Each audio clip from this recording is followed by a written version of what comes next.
Bismillahirrahmanirrahim. Assalamualaikum warahmatullahi wabarakatuh. Perkenalkan, nama saya Anissa Apriani. Saya dari Prodi Teknik Komputer kelas C.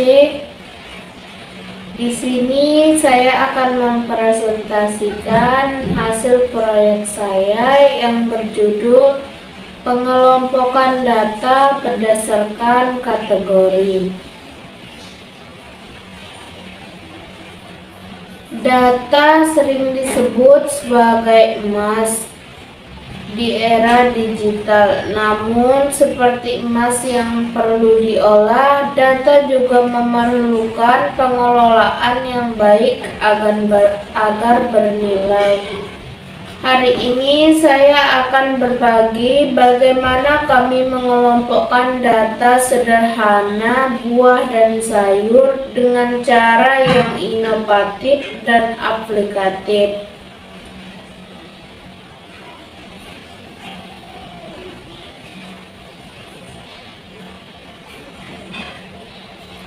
Dalam presentasi ini, saya akan membahas langkah-langkah pengelompokan data, hasil yang diperoleh, dan manfaatnya.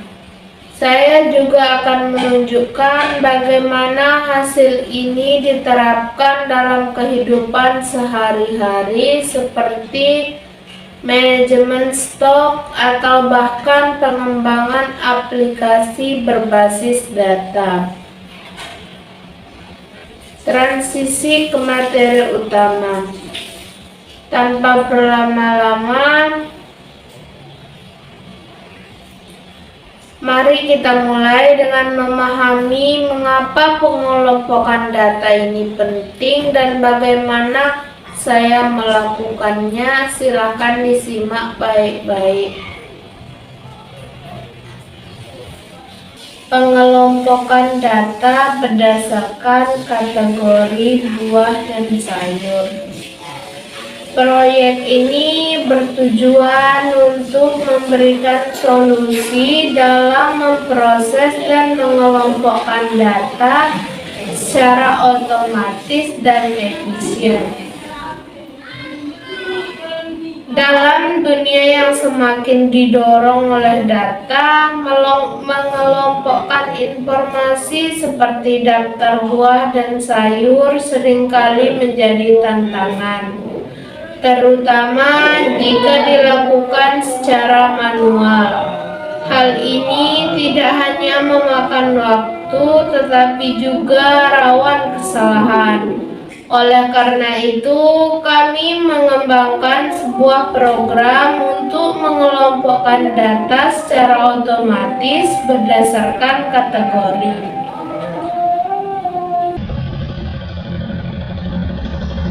Baiklah, selanjutnya saya akan menjelaskan bahwa program bertujuan untuk mengelompokkan item ke dalam dua kategori utama, yaitu buah dan sayur. Kita akan menggunakan tipe data seperti list atau dictionary untuk menyimpan data dan logika pengelompokan. Ini kode Python-nya. Ini untuk input dan ini untuk output-nya. Program ini bertujuan untuk mengelompokkan data nama-nama buah dan sayur ke dalam dua kategori. Contohnya buah yaitu apel, pisang, mangga, dan sayur bayam, wortel, dan kangkung. Data awal berupa daftar list yang mencampur buah dan sayur. Program akan memisahkan item tersebut ke dalam dua kelompok, yaitu kelompok buah dan sayur.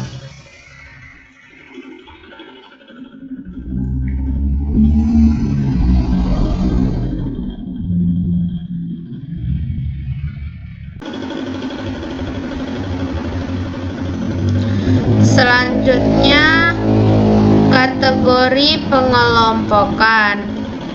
Buah dan sayur adalah set yang digunakan untuk menyimpan nama-nama buah dan sayur yang dikenali. Set dipilih karena lebih cepat untuk pengecekan keberadaan elemen. Selanjutnya, variabel hasil pengelompokan. Kategori buah dan sayur. Kategori sayur adalah list kosong yang akan diisi dengan nama buah dan sayur berdasarkan pengelompokan. Selanjutnya, proses pengelompokan. Program melakukan iterasi pada setiap elemen dalam items. Jika elemen ditemukan dalam set buah, elemen tersebut ditambahkan ke kategori buah. Jika elemen ditemukan dalam set sayur, elemen tersebut ditambahkan ke kategori sayur. Selanjutnya, menampilkan hasil. Print hasil pengelompokan data. Program mencetak hasil pengelompokan data untuk buah dan sayur. Selanjutnya, hasil eksekusi. Saat program dijalankan, hasilnya akan seperti ini, akan menampilkan hasil pengelompokan data. Pengembangan program. Untuk membuat program lebih fleksibel, kita bisa tambahkan validasi lain.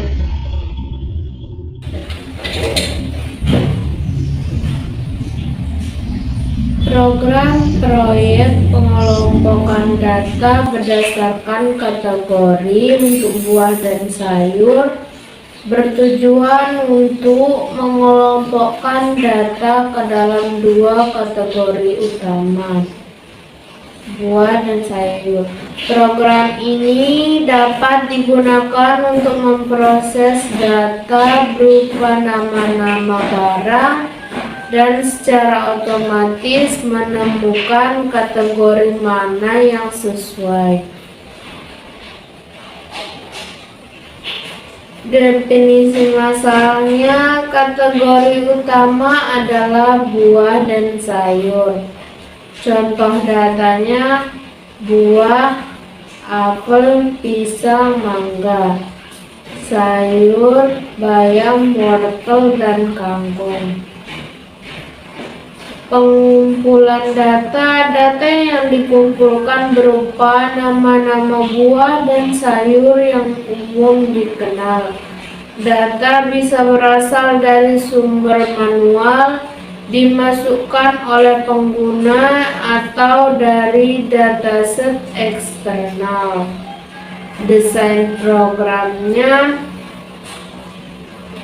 input daftar nama-nama barang, contoh apel, bayam, wortel, mangga, kangkung, dan pisang. Prosesnya, cek setiap nama barang dan cocokkan dengan daftar referensi kategori.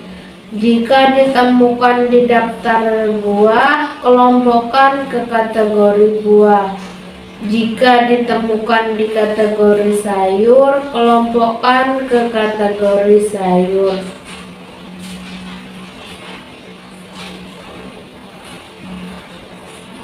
Uji program dengan data masukan yang berbeda untuk memastikan akurasi pengelompokan. Tambahkan data baru untuk melihat apakah program dapat mengelompokkan dengan benar. Program berhasil mengelompokkan data ke dalam dua kategori utama, buah dan sayur, berdasarkan daftar referensi. Program ini sangat tergantung pada daftar referensi buah dan sayur. Jika ada nama yang tidak terdaftar, program tidak dapat mengelompokkan dengan benar. Solusi ini dapat diperluas dengan integrasi teknologi Natural Language Processing atau NLP untuk mengenali lebih banyak nama barang. Pengembangan lebih lanjut menambahkan lebih banyak kategori seperti minuman atau daging dan lain-lain. Menggunakan basis data untuk menyimpan daftar barang dan kategorinya. Menyediakan antarmuka pengguna untuk mempermudah input data dan melihat hasilnya.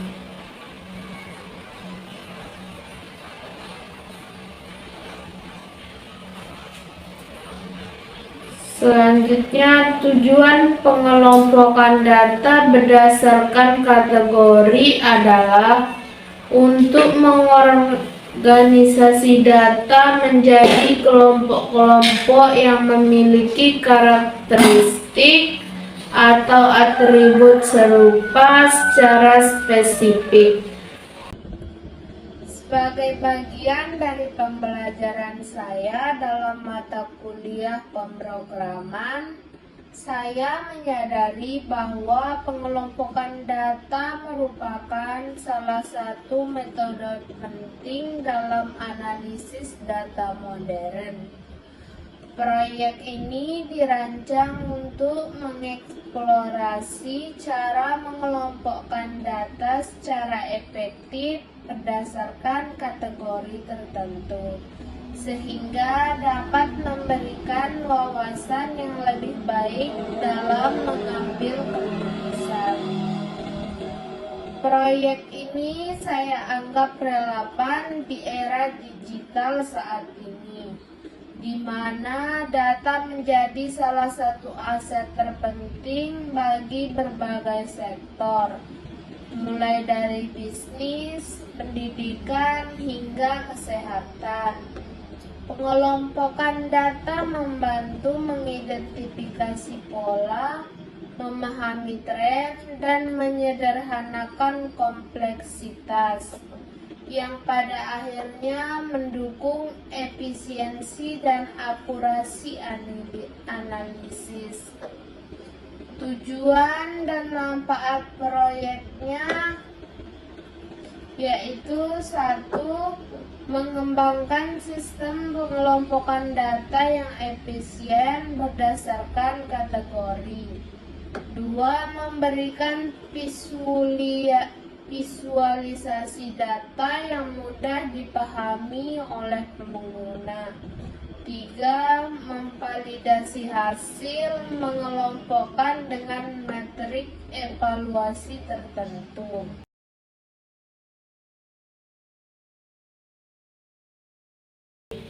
Hasilnya tidak hanya membantu dalam memahami pola dalam data, tetapi juga dapat menjadi dasar untuk pengambilan keputusan yang lebih baik, seperti pengelolaan stok atau strategi pemasaran. Kami percaya bahwa proyek ini memiliki potensi untuk diimplementasikan dalam skala yang lebih besar dengan penyesuaian pada dataset yang lebih kompleks. Demikian presentasi dari saya. Terima kasih atas perhatian dan waktu yang telah diberikan. Saya berharap hasil proyek ini dapat bermanfaat dan memberikan inspirasi. Waalaikumsalam warahmatullahi wabarakatuh. Salam sejahtera untuk kita bersama.